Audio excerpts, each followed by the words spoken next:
We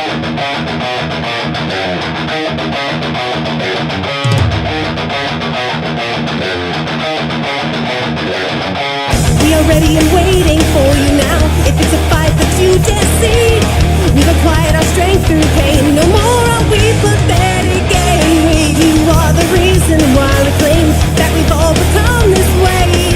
And I regret this prison that I created for myself. When the towers of freedom fell, the ideal rose to power.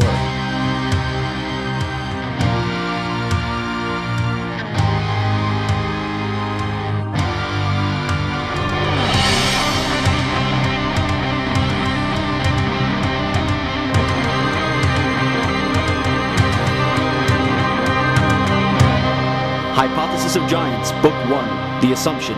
Purchase it today on Amazon.com.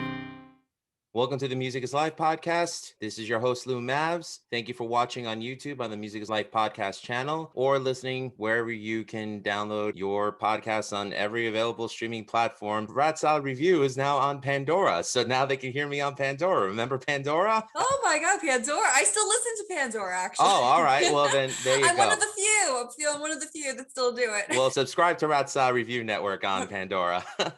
I'm really happy to say that I have my first author on the show today. I know the show is called Music is Life, but all art is valid, whether it comes in the form of music, literature, art, cinema, comic books, pro wrestling. I've had pro wrestlers on my show before, so why wouldn't I have an author? Technically, I should have had the author before I had the pro wrestlers, but neither here nor there. You can have an author and a wrestler. Haven't met one yet, but they're... Maybe I will. Maybe I will. Hopefully they're literate. I'm kidding. Yay, I'm kidding. I am so honored to have on my show today someone that I've had the pleasure of knowing for the better part of 20 years, who for the last 8 years has had her own young adult novel series available on Amazon, both in a softcover and Kindle format. The name of the series is called The Hypothesis of Giants. There are 4 books in the series. I am honored to have this person on my show today. She is not only one of my dearest friends that I've had for half of my life, but she's also my sister-in-law and introduced me to my wife. Can't thank her or love her enough. Ladies and gentlemen, I am so proud to have author Melissa Kuch on my show today. Melissa, thanks for joining me. Thank you so much, Louie, for having me. What a beautiful introduction. Oh, wow. This is so great. And it's such a wonderful podcast and what you're doing to help promote the arts and being able to share it with your community. Thanks. I appreciate that. Community, take notice. I'm here. Boo! Anyway. So, The Hypothesis of Giants. I remember when you started writing this book and you kept talking about it, and all I kept saying was, well, I can't wait to read it. I remember when you had your book release party in May of 2013 in Manhattan. So many people there to purchase your books and support you. You asked me to MC the event. It was a highlight for me. I really enjoyed it. The first question that I have is, what led you to the journey of being an author, and not just an author, but a self-published author? Because a lot of people don't know that they can publish their books. They're waiting for a Penguin Putnam, or they're waiting for a Random House to pick them up. If you could please explain your journey from there to, well, let's say about 2013 when you released the first book, The Assumption and the Hypothesis of Giants. Oh, well, how much time do we have? No, I'm kidding. I'm joking. I'll speed through it, but... Let's speed through a couple of years. It's been an incredible journey, one that I never imagined. I had this dream that I would become a writer. I was inspired by my 3rd grade teacher, Lisa Dauber. So clap to all the teachers out there. We had to write a book and we had to illustrate it. And I am not an illustrator at all. I have my terrible stick figure drawing. So I was like drawing, but writing this book, and it's called The Funny Story. It wasn't very funny, but I enjoyed writing it. And then we had this opportunity to read it in front of our parents with like a whole author. They had punch and cookies and things. And as I'm reading it, I just had this feeling that this is what I wanted to do. I wanted to become a writer. I didn't quite know at that point what that meant. I think that a lot of people just imagine that if you want to be a writer, you have to be a novelist, or you have to write that best-selling novel that you're going to be able to have on bookshelves like Barnes and Noble, etc., or in Target. At that time, I didn't really know what that meant for me, but it was a lot of zigzagging, a lot of people telling me, don't become a a writer, you're not going to make any money from it. It's a very tough field. Go the safer route, do something in communications. At least that's a little, maybe get a job out of college. So I'm hearing all these things. And even though I always loved writing, I was young, I didn't know other writers. And it wasn't like today where you're able to follow people on Instagram or on social media to hear about some of their struggles when they were younger. We didn't really have that opportunity. I still remember we had to write to an author. Like that was one of the projects we had to do in school. And I wrote to Carolyn Keene, who I used to love the Nancy Drew series, not realizing Carolyn Keene didn't exist. There was no Carolyn Keene. So I'm writing a letter to The hell somebody you say? not writing me back. There was a series of writers, like ghost writers, who were writing under that name. And I didn't know any of this. I was like waiting for this writer to write me back, and she didn't exist. But I did have a meeting with Anna Martin, who wrote the Babysitter Club books. I remember my friend April and I were waiting on a long line at the Barnes and Noble in Garden City. I was just so excited to finally meet a real author because I had never met one before. So that always stuck with me. But throughout those years of high school and hearing from teachers and people, you're very good, but yeah, I wouldn't pursue this, and Let me guess. Don't quit your day job, they told you? Don't quit your day job. Maybe they had tried and they had failed and they had never picked themselves up again. So they were speaking from maybe experience, that they didn't want me to go through that kind of struggle. But through struggle is where you really find yourself. And I had to find that out the hard way. So fast forward to college where I met Louie, you. My deepest condolences. Creative writing courses, but I did major in communications and business, thinking, okay, well, if I can't be a writer, at least I can do something that involves writing. So that was kind of like, okay, well, let me still try to find something that could be a little bit more creative and work in media, which is where I think where a lot of us fall, where we're like, okay, I guess work in media is still something creative. We might be able to do some writing. After college, I got a job in an advertising agency, but not on the creative side. It was on the media planning side. So dealing with budgets and client issues and things of that sort. The only writing I was doing really was emails. And I still remember one day somebody came to me and said, wow, your emails are really good. Are you a writer? I was like, yes, actually, I am a writer. Thank you for noticing, good sir. I know, how funny is that? But throughout this time, even as I was working the day job, I was working with my sister. And it's so funny how, talk about writing, that there's so many different ways to be a writer. And I didn't really see that I was living my dream at that point because I wasn't writing the full-length novel, but I was a lyricist for my sister, Erin Michelle, Louie's beautiful wife. And shameless plug. We put out a CD called Beneath the Curtain. Erin and I had, as growing up, we always wrote songs together. Fabulous musician and a songwriter. And I always loved poetry and writing words. So I was like, well, let's put this together. And we became almost like a songwriting team. And we put together a CD together. And Louie, I know you played guitar on it. And we had a few other friends who helped, where we were actually bringing these songs to life, like songs that we were just playing around with Erin on the piano and me singing with her. We had a great team. We had myself on guitar and bass. We had Jason Crawford on drums, and we had the great George Fullen, who engineered and produced. Adam Parness mixed and mastered it. I just interviewed George for the podcast about a week ago, and he sends his love to everybody. Oh, it's so great. Oh, no, it was such an amazing journey. Even though we never really continued pursuing that, but just being able to have a full-length album, to be able to perform it, that was incredible. That was an incredible feeling for me, to be able to see what a writing journey can do. And I remember I was still kind of figuring things out. Being a writer was always still on the back burner. It was still like, okay, I'm a media executive at this job, and writing was just on the side. Besides being a lyricist, I also loved playwriting, or had some plays performed in New York City at the Strawberry One Act Festival. So things were still happening where I wasn't giving up on my dream. Even though everybody else told me to, it was still innate. As an artist, we have to express ourselves. We need to find ways to do it. And it may not be the way we initially thought, but there are avenues open up in ways that we don't expect. And in this case, it was, for me, playwriting. I had some plays performed at St. John's. And then that's when I did the Strawberry One Act Festivals. And then I said, well, let me see if I can pursue this route. One of the professors that were like, oh, maybe look into the Stony Brook, Southampton playwriting conference that they have every summer. So I said, okay, I had now at this point gotten married to my husband, Mike. And it was that summer I told him about it. It's like, Melissa, you love writing. Just do it. Just see what happens. I was like, oh, it's a little expensive. I don't know if I should do it. He was like, just go. Just see where this takes you. So I went and I had this professor named Adam Bach, and he is a very established playwright, has had plays performed on Broadway. He was just incredible. And I remember at one point he went down the list of people and he was like, say, you are a writer. Everybody else saying I'm a writer, and he gets to me, and of course I'm like giving this wishy-washy answer, like, yeah, I write on the side, but it's not really who I am. I'm a media executive. I work in advertising. Wrong answer to get to someone whose life is writing. He like looked me dead in the eyes, Louis, and he was like, have you written anything? I said, well, yeah. Have you had plays performed? Yeah.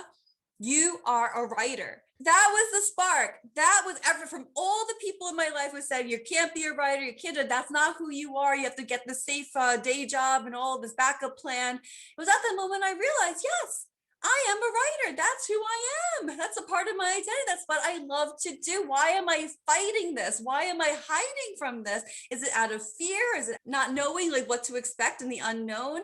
But if you're not pursuing what you love to do, you're constantly going to be unhappy. And that's what I realized after that playwriting conference. I had this crazy dream that I was flying along with a giant. Don't know what I ate or drank the night before. Was it ghost pepper hot sauce? Because I heard hot sauce gives nightmares. No, thank God, not that. But I had Okay. this crazy dream, flying along with a giant. Wake up the next morning. I'm like, this is still stuck with me. Usually, sometimes you forget your dreams, but that one stayed with me. And then later that day, my husband Mike was saying something about the aurora borealis, and it was like, I wonder where they even got that name from. And I did some research and I found out that aurora was based on the goddess of dawn from Greek mythology, and Boreas was the god of the north wind. I'm like, how cool would it be if there were two teenagers who inherit these powers and have to help some giant get to the northern lights? Hence the hypothesis of giants. Check out the big brain on Brad. That's exactly how it happened. So everyone thinks like it's just like an idea from the overnight success. It never works that way. It's a journey. And all those pitfalls, all those other obstacles, going to these conferences, going through writing classes, all of those things helped me finally get to this point where I was able to then sit down and take this idea and see where it would take me. I had no idea I was going to be a 4-book young adult series. I had no idea. I couldn't even finish one book at that point. I always just would give up halfway through and work on another project. But as I'm writing, I just couldn't stop. I fell in love with the characters. I started plotting my book, which I never did before. There's this thing called plotter or pantser, where I was always the pantser. When I was struck by inspiration, I would just write. Then I get stuck. And I'm like, oh, shoot, I don't know where the characters are going to go from here or what's going to happen. And that's when I would just kind of abandon the project because I would just give up and start something new. Whereas a plotter, some plotters plot the entire book in full detail. Others just like do like a rough roadmap. And it helps them when they get stuck that they could go resort back to their roadmap, and it helps them get back on track. So I became a combination of both. That's what I tell my students in my workshops, is that you want to be both. Sure, you want to have some sort of roadmap. You want to know where you think the story is going to go, how the different events that are going to happen. So even if it's a rough roadmap, like then they go to Plymouth Tartarus where he meets X, Y, and Z. And then you have like everything kind of plotted out roughly. But then if you go off on a tangent, like you have these bursts of inspiration, go with it and always do like a save as. Like sometimes I'll do as I'm writing, like save as trying something new or going off on a tangent, or, but I'll always save what I had previously, because then like sometimes these tangents really are beautiful. And those are sometimes the best writing comes out when you're just like in that zone. I'm sure you know what that means, Louis, with the music. Absolutely. When you're in that zone. You got to go with it, and you got to see, because it's not just you writing at that point. It's some sort of like a muse or a spiritual experience that I can't even explain. Most artists can't explain it. And it's something, the sixth sense that kind of takes over, and you just go with it and let it come out. I can relate that to what I do, because sometimes I'll find myself with my guitar hooked up into GarageBand on my MacBook. I'll try writing something for an hour, and then like I'll just start going off and seeing what works, and then all of a sudden I'll come across something, and then I'll grow with it. And in that hour and a half of playing, I'll have 5 minutes worth of something that I think is good, and I'll be like, okay, I set out what I had to do. So yeah, you could totally relate it to composition, music, or literature. I mean, it's totally relatable. Absolutely. Yeah, it's a wonderful feeling. You can't rely on that just to come out of nowhere. You have to also put in the work, and you have to do the reps to whatever that innate ability within you, talent, to come out while you're writing. So that was what I told myself, that I need to be a combination of both. And that's what I ended up doing. And so after I completed the first book, I realized this is more than just one book. This is a whole series. And I that's when I started plotting out future books of where the characters were going to go. I didn't know what to do. Okay, at this point, I had this great story, this great book, but I thought the same as you, Lou, when we said at the beginning, is that you have to go the traditional route. You need to get an agent. You need to get a publisher to publish your work, and how daunting and scary that is for a new author. I didn't, nobody knew at that point that I even wanted to be an author. Here I am, still working at my executive job in New York City, and doing this on the side late at night or on the train. And nobody knew at that point that I wanted to be a writer. Like that, they knew like I wrote, that they did, that I had plays perform, but they didn't really know that that was something I really wanted to pursue. So that's when I said, well, let me do some research. And I joined this Long Island group called the Long Island Children Writers and Illustrators Group, which is a great networking group to be able to talk to other authors. My dad's cousin worked in Simon and Schuster, so I reached out to her for some guidance, because That's Magda Crawford, right? yeah, I had interned at Simon and Schuster. We had built this relationship. I didn't really know her that well growing up, but then I told her I had this book idea, and I wrote the first book. Would you like to read it? And she did. And she was like, Melissa, yeah, this is really good. There's something here.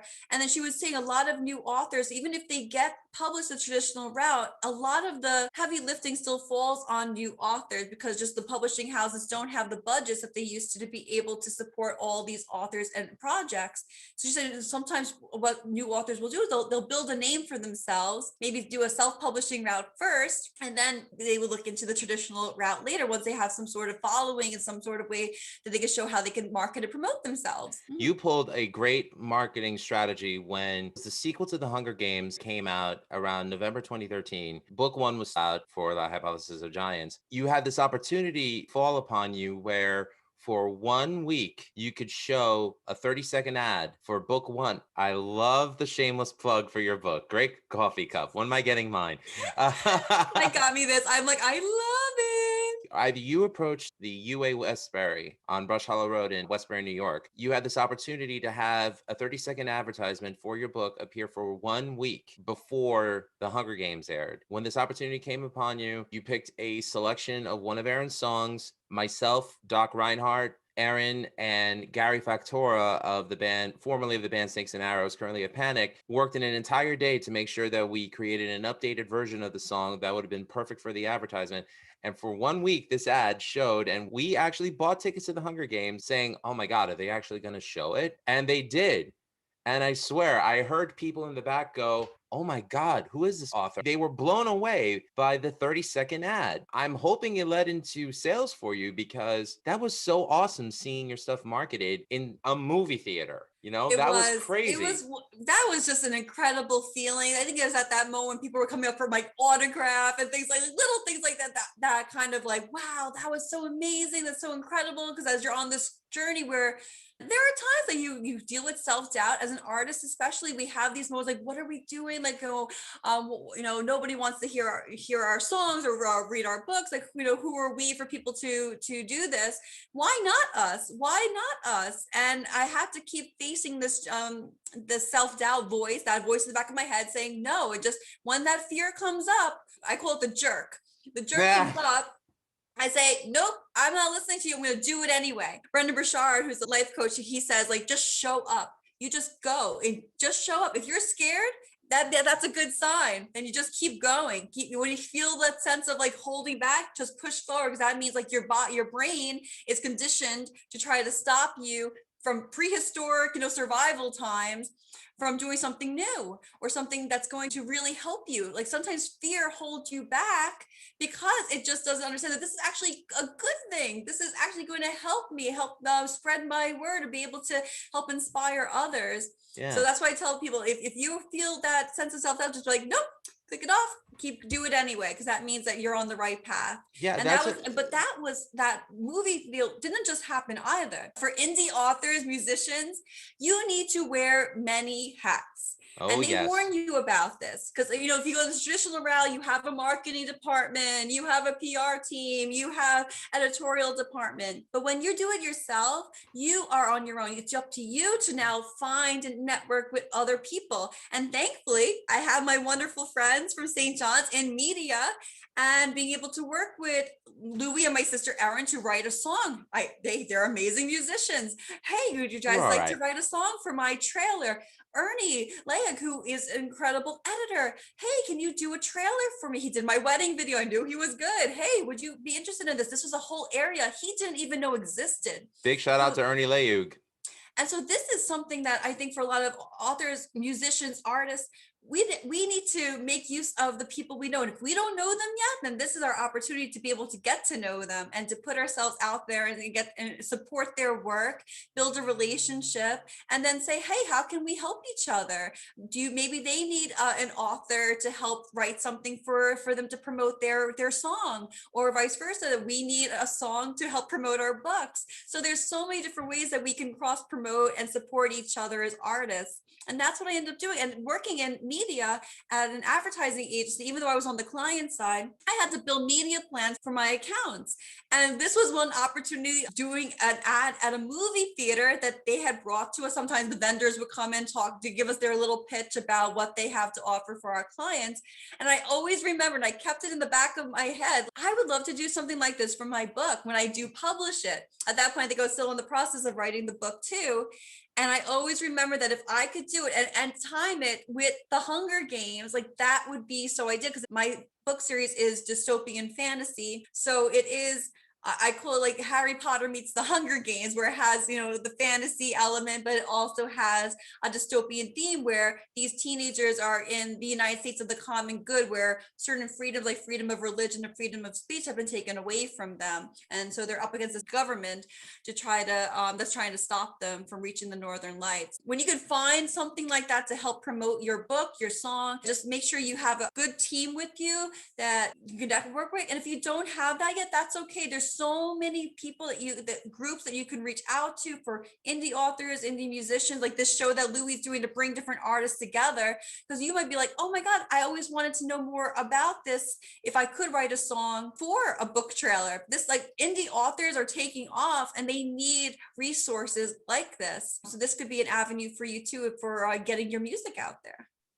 Yeah, well, it's not just for me promoting myself. It's the idea that I want to help promote the person outside of the status quo, I guess you could say, of entertainment. I've always felt, and I felt this way since I was a kid. I started paying attention to what avenues such as MTV or radio. You see the same 40 videos, or you hear, this is when MTV was playing videos, or you hear the same 40 songs on the radio every hour. The problem is people don't know about things that are out there that kind of go against their narrative. I'm proud to say that I'm here to be a disruptor to that.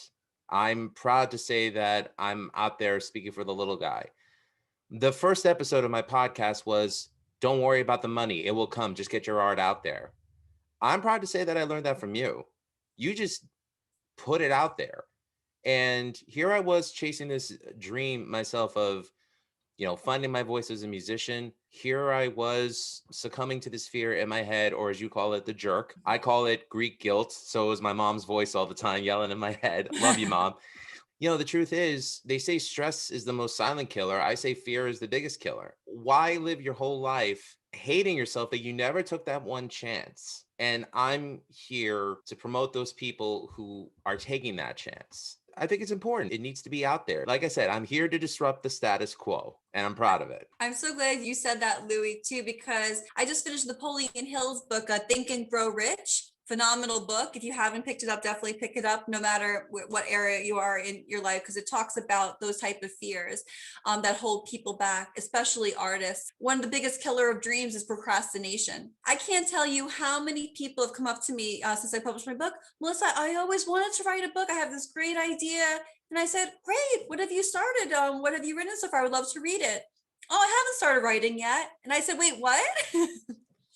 Well, But come this to me is when you have something. but no, but this is more common where people have these dreams and they just are afraid to take that first step, or one day I'll do it. One day, and when I retire, one day when I have time, one day when I have the money, I'll finally be able to write my book. The time is now. You have to take that first step now, even if it is a baby step, even if it is finally signing up for that writing workshop or that class, or to learn about the craft more, because we're always learning, we're always growing. I'm still taking those classes and learning more. I would say the best book is yet to be written, because there's still a lot of more life journey that I need to experience to be able to continue to tell my story. But procrastination really does stop you, because like how many times, even for me, like I didn't think that I was ever going to finish the series. I got to a point where I was on book 3. I was like feeling so discouraged. I was unhappy with my day job. I just had my baby at that point. So I was struggling, trying to find balance, trying to find time. It just wasn't working. And it was affecting me physically with my health. And I just didn't realize yet what extent that was. But I was like, I'm just going to give up, and nobody cares. Nobody's reaching out about the book. If the sales aren't what I thought it was going to be at that point, I had lost sight of why I was writing, why I was doing this. We had lunch with our friends, George and Angela, and she reached out to me. She's like, Melissa, I love your books. When is the book 3 coming out? And she had just had a baby too. So I was like talking, I'm like, oh, I don't know. I don't have time. This is so hard. She's like, well, when it's done, I can't wait to read it. And that was just that push. Sometimes you just need that little push, and it comes from people or things that you would never expect. Yeah. That was the push I needed to go home that day and find time after the baby was put to bed and write. And at that point, I remembered why I loved the book, why I loved the series, and why I needed to finish it. Because I was just going to keep putting it off, and thinking it was more and more my fear and disappointment at that point of like, I reached this dream. I finished the first 2 books, but it wasn't what I thought it was going to be. Sometimes we reach our dream and we think that's it. We had this glamorous idea, like when I finally get that song on the radio, when I finally get that book out there, like everything's going to change. And it doesn't always work that way. Or maybe you reach this point that's leading you to another dream or another avenue that you never experienced. And that's what happened to me, where even after the series, I didn't know that it was now opening up all these new doors for me. I quit the job in the city because I knew that it was toxic and it wasn't what I wanted to do. I wanted to focus on being creative and working on my writing, not knowing yet what that meant, but what I was doing. But I just knew that I had to make a change. And now it led me to working with my husband, Mike, on his business. We published a book about trading beliefs in November. So it was something that I was able to utilize my writing to now be able to help him share his trading methodology to help other traders globally. How incredible is that? I never, 3-4 years ago, would never have thought by taking this step, I was now going to be able to help people identify beliefs that are holding them back, being able to let go and find beliefs that are going to help them serve them better, not just for trading, but for relationships, friendships, life. It's wonderful. And so that's why I tell artists that there's so many different ways to write. It's not just the book, as incredible as that was, and it still is one of the best things that ever happened, was to be able to live my childhood dream, but realizing that you can use your writing for a higher purpose and your art form for a higher purpose, which is amazing. That's wonderful. There's the Hypothesis of Giants, book 1, The Assumption. I was so proud of you the day that they came out. Thank And you. And your support and Aaron's support and the family, that really helped me get through some of those dark times where you just think that this is never going to happen. Like I'm never going to finish this. I can relate to what you were saying about having a child and being in this toxic environment where it was prohibiting you from writing. You still managed to work your way through it. I can relate 100% because after my daughter was born, I too myself had a job in the city that I found toxic.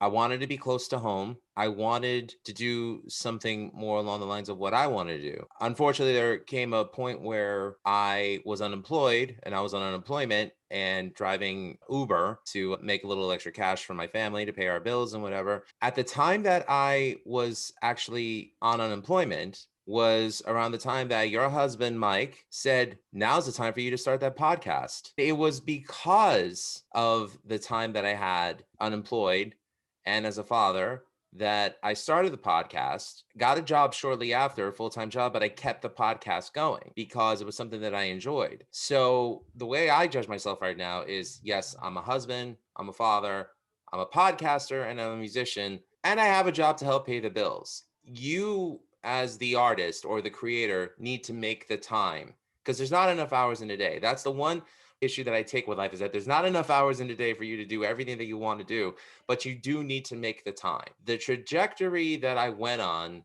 after the unfortunate circumstance of losing my job, I call it fortunate. in the end, yes, it was very fortunate. It was a blessing in disguise. Yep. You know, a job is a job. What you do is truly who you are, whether it's writing or whether it's in the terms of Mike with his website, marrowwealth.com, what he does, what my wife does as a songwriter. This is who we are. I think if more people had that mentality, they would probably find a lot more joy in their life. And no, we're not saying that as these idealistic baboons who've never worked a day job. No, we've worked day jobs. And we still work. We still put food on the table, money in the bank. We take care of ourselves and our family, but we never stop doing what we love. And I think that's where the creator or the artist needs to remember to not stop what they're doing. Just make the time for it. I think that that's what people think, that once they make it, that, oh, they don't have to work hard anymore. Oh, no, you got to work harder. I would say most entrepreneurs work double. I think I'm working twice as much as I worked when I worked in the city. Does Gary Vee even know who his kids are? I don't know. but for me, like it's more joy because it's enjoying what I'm doing. I'm writing, I'm being creative, I'm creating content that I believe in. And having that time where I'm working from home, I have time for my daughter. I can arrange my schedule the way I need it. So when Lily comes home from school, I'm there to help her with her homework. I'm able to be the parent I always wanted to be. Before, when I was working in the corporate world, and if I had to stay till 10 o'clock at night, I had to stay till 10 o'clock at night. Like it was like there was no choice. Yeah. Whereas now I have choice. I have freedom to come up with the way that I want to create my schedule. And I think that's amazing. If I want to take time off to go away with my family, I can just take time off. I don't have to apply and be like, oh, can I take off this week? Oh, it conflicts with somebody else. Okay, I guess I can't go. How many people fall into that where they're entitled to time off, but they're not able to take the time off when they need it because of that? I would say about 95% of people I know. And I was in it for so long, and that was what I was used to. Believe me, I'm still getting used to being an entrepreneur. And sure, there's a lot of unknowns. It may not have that same stability, but when you believe in yourself, when you have this passion, when I was quitting my job, I remember I had this fear. I had taken a 4-week medical leave because I was dealing with some health issues at the time. It led to depression, honestly. And I'm sure a lot of people have faced this too, where I needed to get help, and I did get that help. It took me a long time to realize I needed help, not knowing that I was going through postpartum depression, and I developed another autoimmune issue after having my baby. I was so like, this was all I knew. I knew that I worked my way up this ladder. I couldn't quit my job. I needed the benefits. I needed all these things. I worked so hard. I worked 10 plus years to get where I am. How can I just leave? How can I just like give up on that and try something new? I reached this point in this mountain, but what I really needed for my life, what I really wanted for my life was over here. And in order to get here, I needed to take that leap of faith and realize that, you know what, if I do another 30 years on this path, I'm not going to be happy. That I have to take the time now to realize what is important to me and really do that soul searching. And this is what I everybody, I think during the pandemic, this is something that we've all kind of had to take that step back and get more into our heads, which before we didn't really have. We were always so busy that we never took the time to really think about what did we want with our life? What do we want for our family life? And what corporate America says, oh yeah, 2 weeks off, and maybe you have like 1 hour with your daughter right before she goes to bed. Like that's just normal. That was what I thought was normal, that this is what I had to do as a working mom, not knowing that there was this whole other path, that I can still be a great mom, a hard worker, being able to create the life that I wanted for my family. And there was a lot of risk, a lot of conversation I had to have with my husband to make sure that we were able to financially make a leap like that. I'm so glad I did it. And like you said, with the job, at the time, it feels scary. How am I going to get out of this? I just lost my job. Oh my God, I don't have the stability. But then all these other doors open up for you, doors that you never would have seen before because you were so blindsided on this trajectory that you didn't see it, that was leading into this toxic life, that you didn't see it. Now all of a sudden it's like, oh my God, I didn't know I had all these other doors open. Now I see them, and it could really lead you to what you're really meant to do. I love your zest for life. I love the fact that what takes a lifetime for some people to realize, we learned it by the time we were in our 30s. I think that's a very rare occasion where people just get it and they do something about it. And that's really what it's all about, is just do something. You need that struggle to realize it, though. And I think Oh, that absolutely. And through like struggle we comes have, character. Yeah. as long as we learn from that struggle, like if we keep making the same mistakes over and over again and not learning from it, and that's not going to help. But if you, for me, like reaching that rock bottom where I was crying, couldn't pick my daughter up from daycare because I was just so depressed, and get to that low point where you realize you need help, and to be able to learn from that and to be able to continue to grow from that. So that's why I tell people that this series wouldn't have happened if I didn't have that struggle, because a lot of Aurora is me, especially in the last two books. For her, she has to face, is she the goddess of dawn? She has to believe in herself. She has to face some of that darkness to find the light, what she has to figure out for herself. Now, one question I want to ask: is Otis based on your 6'7" father? Based, but it's so funny that you say that, because like growing up, my father was always this big gentle giant. Like he was always the tallest in the room. Still is. He's wonderful with our daughters. For me, having a giant in my book was always going to be a gentle character. Like I even knew from that dream that it was not going to be what giants have usually been depicted as, which is like me or some cyclops, Yeah. type of giant. No, that was not going to be my giant at all. It was going to be the gentle giant, the wise giant, the one that needs help. He needs the teenagers to be able to help stop the geometric storm, this catastrophic event that's going to happen, but the teenagers need him just as much. So I love like that when they are separated from each other, that they really realize that they all need each other in different ways to continue to grow along their journey. So I love that friendship that was developed between them. You mentioned that you read up on what the Aurora Borealis was, and that's the Northern Lights. But there are a lot of elements about your book that, I mean, I'm a sci-fi geek. I watch sci-fi movies. I own horror films. I'm a Doctor Who fanatic. Well, old school Doctor Who, as you know. I'm really into the whole genre of like dystopian themed sci-fi or fantasy. My question is, how much research did you do as the author to come up with these honest portrayals of a society gone wrong by, not to give away anything, an ideal that ended up tearing the community apart? What inspired you? Was there any inspiration from, like, let's say like a George Orwell or an Ayn Rand or anything like that? What led up to building those themes for the story? I always loved reading as a child, all different genres, but especially I did love like the C.S. Lewis series with the Chronicles of Narnia. I love the Harry Potter series. I love Fahrenheit 451. So I was always drawn to that genre. I think especially as a teen, it's so great because it has those type of deeper themes, but it is intertwined so nicely with a beautiful story. So it's not just like these themes are thrown at you or more adult kind of content that's done so in a fun, magical way, as in Harry Potter. Like there are those deeper rooted themes, especially in those later books, that J.K. Rowling's able to interweave within the story about Harry and his friends trying to fight Voldemort. Prejudice about the Muggles versus the pure bloods. The So Mud there's Bloods, a yeah. lot of that too, that she is able to put in a way that's not like in your face as a child or a teen reading this, but it is something that helps make you think about the society you live in today. And that's what I love about dystopian literature, that it makes you think. For me though, I did research, but I think I was inspired by one of my fears, which was after 9/11, we were deeply impacted by that moment. I know Louis, we both were at St. John's University in Jamaica, Queens at that time. To this day, that's still like the scariest day of my life, because I remember I saw it through the window in the TV center, the second plane crashing into the building. And I remember taking a camera up to the roof thinking that, if anything else happened, at least I could bring it to like the proper authorities. Well, I saw the worst thing ever through the viewfinder. It was the buildings collapsing down. And my hand goes from a steady hand. People in the TV center said, "Oh, give the steady cam to Lou. He's got a good hand." For the first time ever, my hand shook and I almost dropped the camera. And that is unfortunately something that it's scarred on me for life. I'll never forget it. I never wanted to pick up another camera again, but you learn to say, forget the fear. You're good at it. Keep doing it. But yeah, that was a scary time. It's so traumatic and so horrifically. It's something that, you can't believe is actually happening, or that did happen, and it affected so many lives.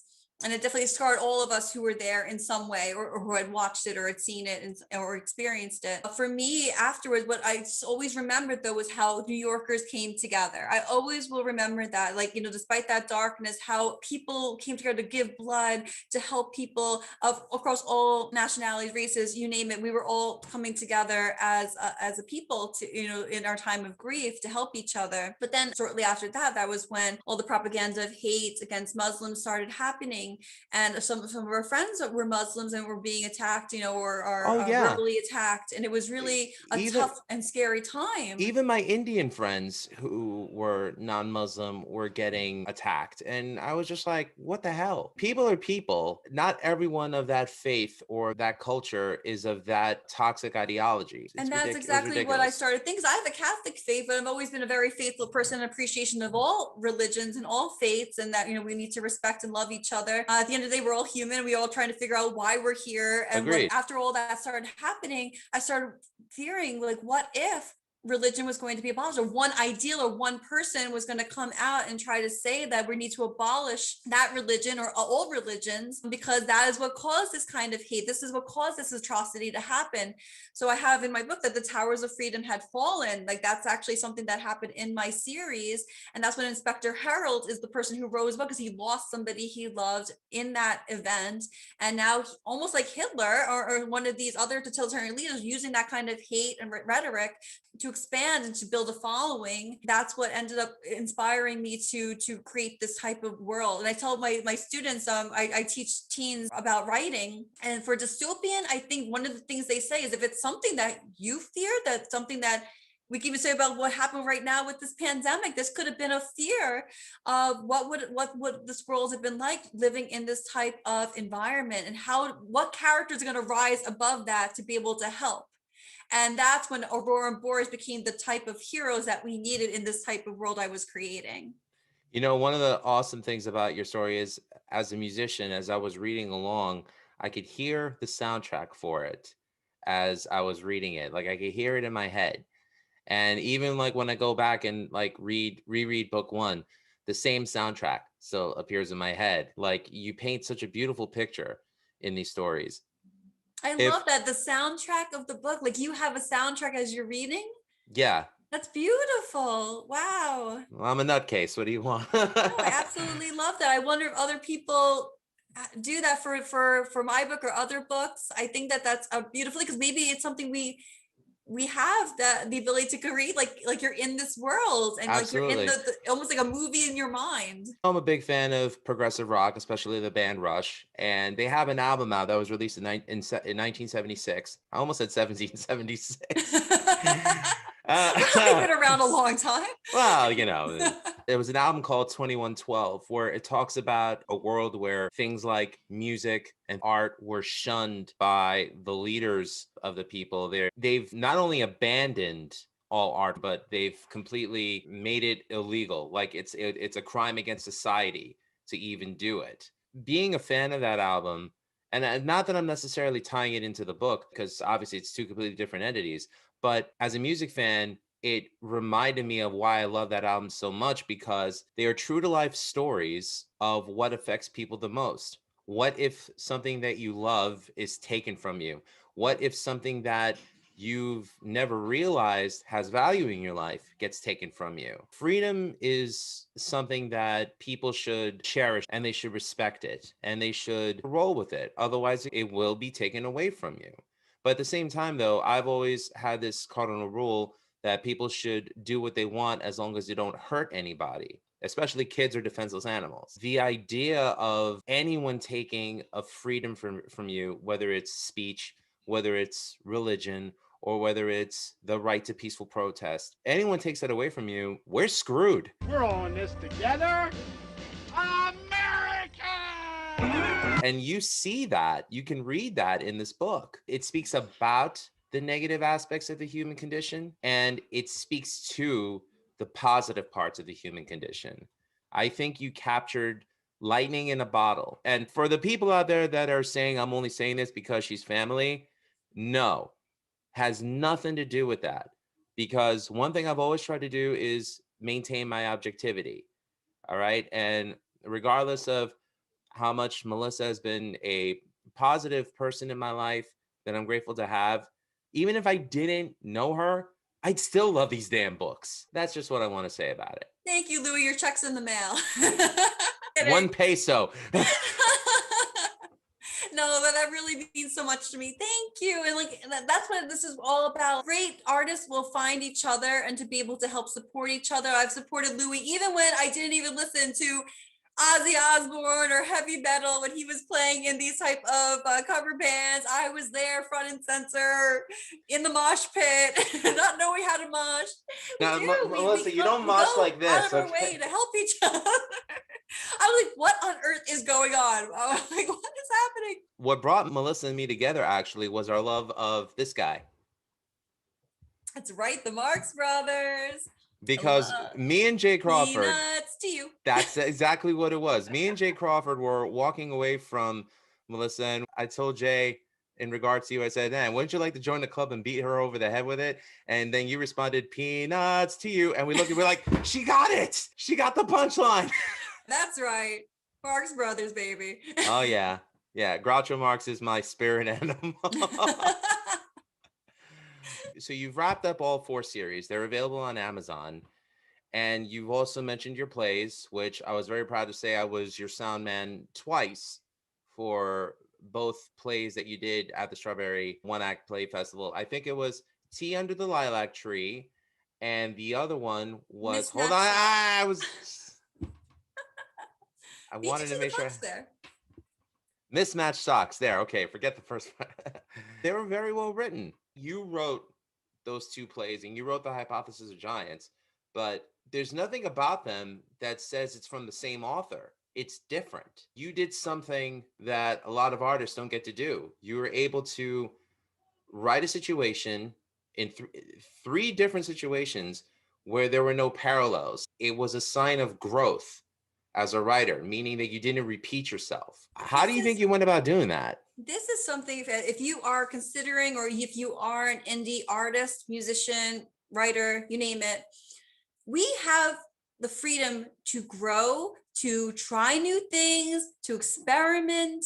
And that is such a blessing. People I know who have gone the traditional route and have gotten a book published through an agent and a publisher, once they write, let's say it's a romantic comedy, they are now on contract to come up with something similar, like another romantic comedy, and to kind of stay within that genre. So now even like actors who are typecasted play the same role over and over and over again because that's what they did, and the agent or whoever continues trying to find more roles like this. Like, oh, you saw him as the good-looking heartthrob in this one. We'll cast him as a good-looking heartthrob in this next one. So let's say he wants to do a war movie, or he wants to flex his muscles and try something new, just a regular comedy, a slapstick comedy.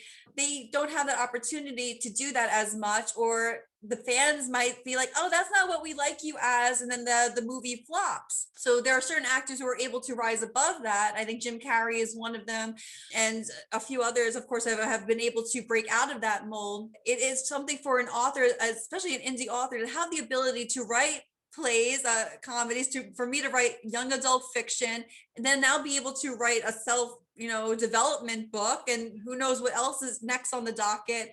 To have that freedom to do that is amazing, because I'm growing as an author. If I just kept writing young adult fantasy, and believe me, I love that genre, I'm not going to grow, or it may not fill me up like it did. Like at that time when I needed to escape from my reality, working a job that I was not happy with, trying to figure out my life, fantasy was my way of escape. It was a way of being able to live these lives, these characters who have these powers where they could help save the world, or help, get out of their darkness. It was a powerful thing for me writing it at the time. I think that's why the series grew to be the way it was because I was on my own personal journey. Sure, I'm not saying I'm not ever going to go back to it, because I still love reading it. I still love writing that genre. But for me now, it's a different reason to use my writing, is to now help other people through self-development, through becoming an entrepreneur, through their trading, through belief systems. So now it's a completely new way to use my writing. And then who knows, maybe I know a writer who just wrote sci-fi, talking about sci-fi. She was writing crime fiction. And that was what she was doing. She kept writing crime fiction. She loved that genre, but she always had this idea for a sci-fi thriller. She had gone to Iceland. Dina Sansarelli, who's an amazing author, if you get a chance to check her out. And she has a new book coming out that's sci-fi.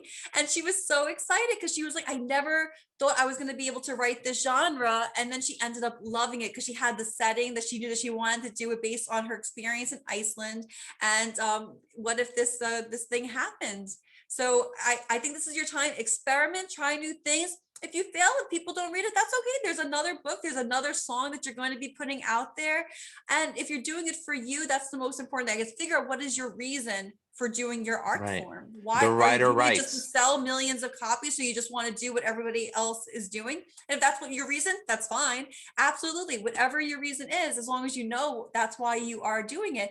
But if it is to continue to create and to put new things out there, maybe things that people haven't heard, not the same 40 songs over and over and over again on Z100, you want to do something different and create your own tune or your own genre, create your own genre. Why not? Well, it kind of falls under the statement, a writer writes. That's just what you do. If you write, keep writing.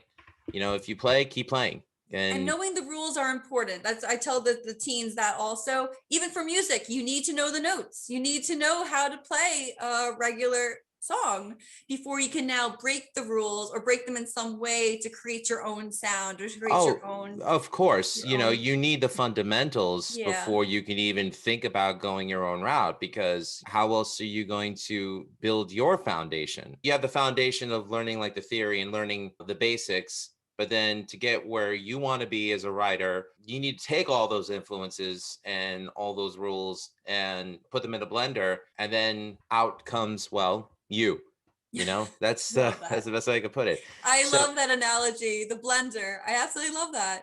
Yeah. If I can mention my 5 favorite guitar players, all different. Tony Iommi of Black Sabbath, Randy Rhoads, Eddie Van Halen, Richie Blackmore, Michael Schenker. They don't sound the same, but I'm just as influenced by them as I am, like, let's say, an Alan Holdsworth, who's a jazz guitar player. I never wanted to sound like them, but I'd be a fool if I say that those 6 didn't influence me in any way to play the way that I do. I'm me, and I don't try to sound like anybody else. And that's the thing. That's what I love about you as an author. You're you, and you don't write like anybody else. That's the best thing I could say about you as an author. You're you. Keep it up. So what made you decide to go the route of Amazon to self-publish? I did some research after I had spoken with Maggie that, okay, I'm going to try the self-publishing route first, just get my name out there and to at least let my friends and family, everybody know that, yes, I'm a writer. This is what I want to do. So I did some research, and at the time, CreateSpace was available because I knew I wanted not just an ebook, but also a hard copy of the book. So there was a thing called CreateSpace, which was affiliated with Amazon. Now everything is just KDP, Kindle Direct Publishing. But I worked with them, and they had old authors were saying this is great because it's a print on demand. So it's not a case where you have 2,000 books that you had to purchase up front from a publisher, and now it's up to you to have to sell all 2,000, and you're not even sure how you're going to be able, or if you'll be able to sell those. With this method, with this business structure, I publish my book through them. You want a copy of my book, you'll order it through Amazon and it'll be sent to you. So it's on demand. So it's published, it's out there for people to be able to have it printed based on who wants it. And I love that. And Simple I as didn't want that. to be stuck with a million books that I didn't know at the time if anybody was going to like this book, if it's going to sell. And there's a lot of fake gurus. There's fake publishers out there that take advantage of vulnerable authors and artists. I'm sure in the music industry, you guys have this too. They're called record labels. We know all about that. That's great. No, but new authors and musicians need to be careful. Talk to other authors. Reach out to me or Louie if you guys have any questions. I'm Yeah. sure there's lists of people that we can tell you to reach out to for help in this area, Hmm. because you don't want to get screwed over. You don't want to have to learn the hard way. Like so many of my friends, they had to learn the hard way. Oh yeah. They got screwed over by, they got this agent, and then they once again bought the moon, the sun, the stars, and a publisher, this indie publisher, and then they never saw a cent, or they nothing happened. They were supposed to market their book, and they had the rights for their work, and now they have to try to fight to get the rights for their work back so they can do a KDP or to publish it in a different way. Always be very careful. If you're signing your rights away, something's wrong. Make sure you have a lawyer or somebody look at it, because that's your work and you do not want to give that away freely. You spend so much No. time, efforts, blood, sweat, and tears on that. Some of the things that I mentioned to people as advice on the show: take a class on copyright law and learn about the ins and outs of that and find out how you can make it work for you. Also, if you decide to go the route of self-publishing, learn about what it would take to create your own publishing company, and then see if you can give it to an ASCAP or BMI or a CSAC. I've always said the biggest mistake that people do is when they sign their rights away to somebody just for an opportunity. You sign to a label, they'll give you an advance, but then not only do you have to sign over everything that's yours, but you also have to pay them back plus interest. Wow. If you have the opportunity to go the traditional route, you want a lot of self-published authors, they actually try that route first, because once again, this is changing, but there was a stigma against self-published authors for some time when I first started. Like, oh, we're self-published. Oh, it's not the same as being a traditional publisher. But it is, if you're able to still go that route, and you want to get into a Barnes and Noble, a Target, Walmart, you want to get into these bookstores, you want to have these formal author signings and things of that you don't want to plan yourself, and you want that kind of help to go for that route, that's fine. That's you. And I absolutely say that do your research. Just make sure that you find an agent that is respectable. Look at other books that you like to read that are in your genre. Like if I was like, I would read who was J.K. Rowling's agent, they usually put it in the acknowledgement section. So look who was their agent and be like, hey, and then look up how to query, make sure you follow their guidelines and do it that way. And that's completely fine, but don't get discouraged, because, even J.K. Rowling had, I think it was 11 or 12 rejections. And then one person told her, don't quit your day job. Meanwhile, she was living in her car. Yeah, but she didn't get discouraged. She kept putting it out there, and it was like an assistant that read her book and brought it to the publisher. The main person said, you have to read this. She didn't give up. She kept going. So that's why I tell you, if you're going to go that route, expect to get rejections. That's why Stephen King, he pasted his up, like he was like proud of it, because it showed that he was doing the work, and he kept putting himself out there. And he's like, okay, another rejection, no problem. I'm going to send out another query. I'm going to keep going or work on the next book, because that's another thing too. You're constantly continuing to work, and don't just put all your eggs in one basket with one book. Continue to write. That's what you love to do. Continue to make more music. And that's what it's all about. And maybe this book, it's a self-publishing route. The next book could be a traditional route. Now that you have a name for yourself and be like, hey, I actually have sold X, Y, and Z copies. This is my marketing strategy. These are the number of followers for you. Like, you have now a following for your podcast.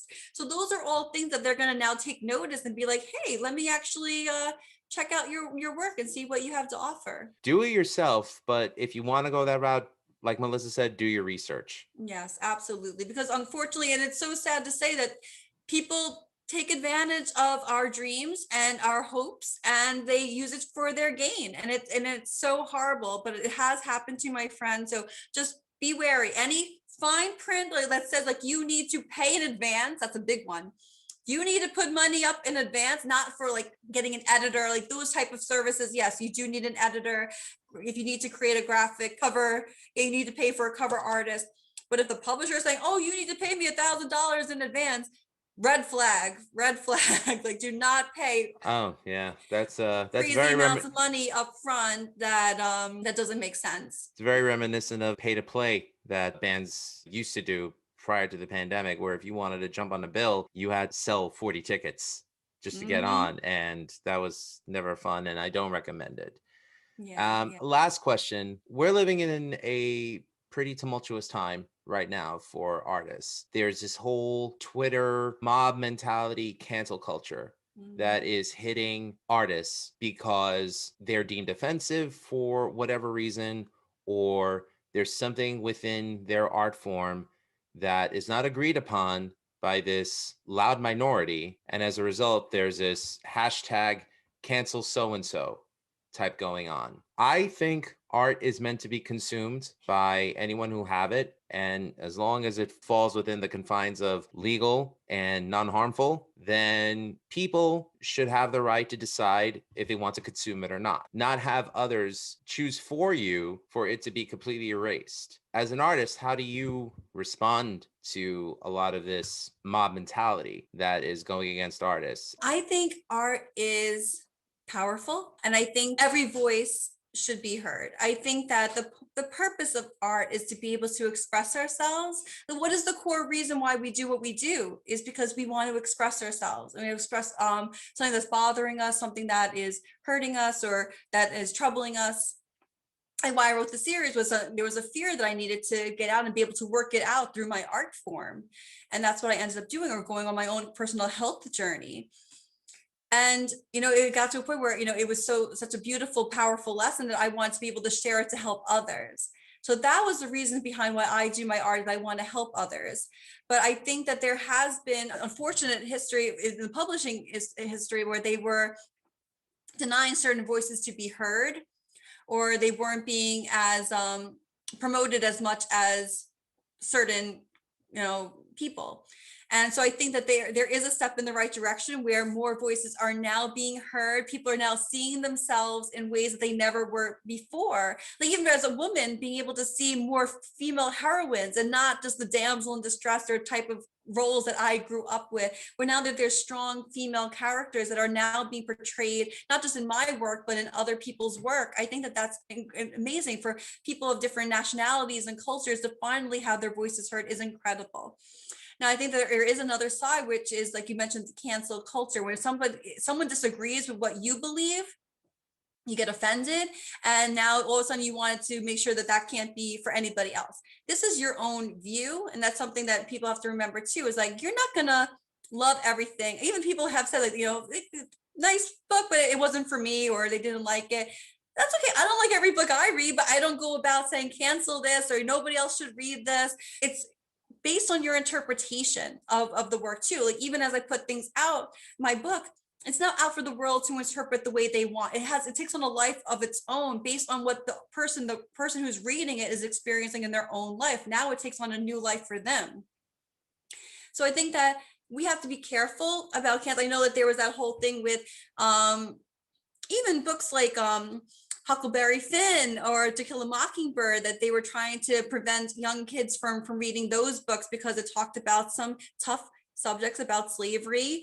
And honestly, I think that's the best way for people to be able to grow and have empathy, and to be able to have an open mind to see what happened in the past, to learn from it, just like we learn from our own struggles. Nobody's perfect. I'm not perfect. You're not perfect. We're not perfect. But in order to continue to grow and evolve and to be better parents for our kids, to be better community members, is to be more open-minded, to have that sense of empathy so that we can relate and be able to help change the world and make it a better place for the next generation. Yes. I think that's the only way. If we just pretend like this never happened, or we just ignore it, it's not going to work. Write it out of the history books. Yeah. And what I love about books and about movies and about music is that it's a great way to get people to communicate, to get people to talk about it, to be able to express themselves and talk about it with people. And even if you don't agree, it's a great way to be able to think and be able to have that form of connection. And I think that we shouldn't take that away, that just because you may not like a song, I'm going to like the song. Just like when I went to your concert for the mosh pit. Sure, I did. It's not my type of music at all. When I wasn't listen to mine that in my either. spare time, no. But I love supporting you. I loved how happy you were doing it. I love seeing the passion that you and your friends had up on stage, playing this music that you could just see, and it resonated.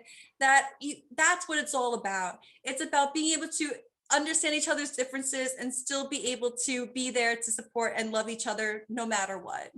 Couldn't say it better myself. And in regards to what you said about, removing stuff out of the history books, I absolutely agree with you. There's an old line, those who don't read up on their history are doomed to repeat it. I hope the better for this world, especially for us as parents with, two little girls that we're raising.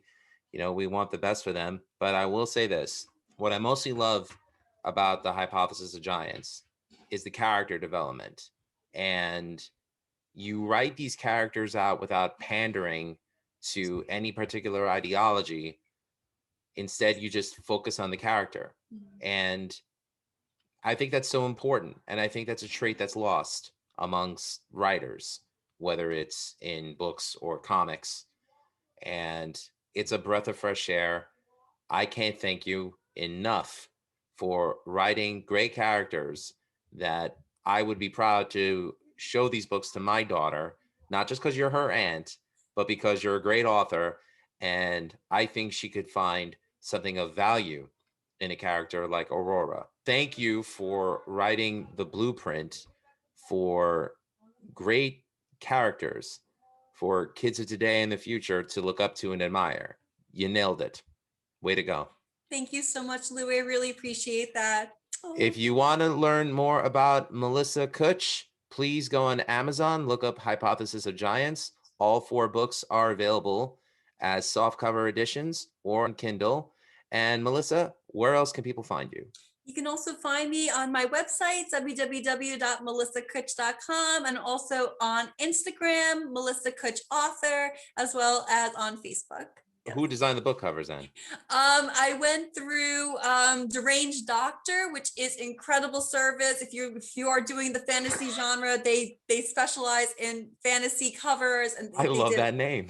I know. Deranged Doctor. Like, look how beautiful this is. Like, right? Like, they were able to take my vision and really bring it to life. Absolutely. So Teresa Gonzalez, great job editing. And Michael Lamont, my brother-in-law, Melissa's husband, thank you for supporting her through this. To Melissa's daughter, my goddaughter, Lily, love you, kiddo.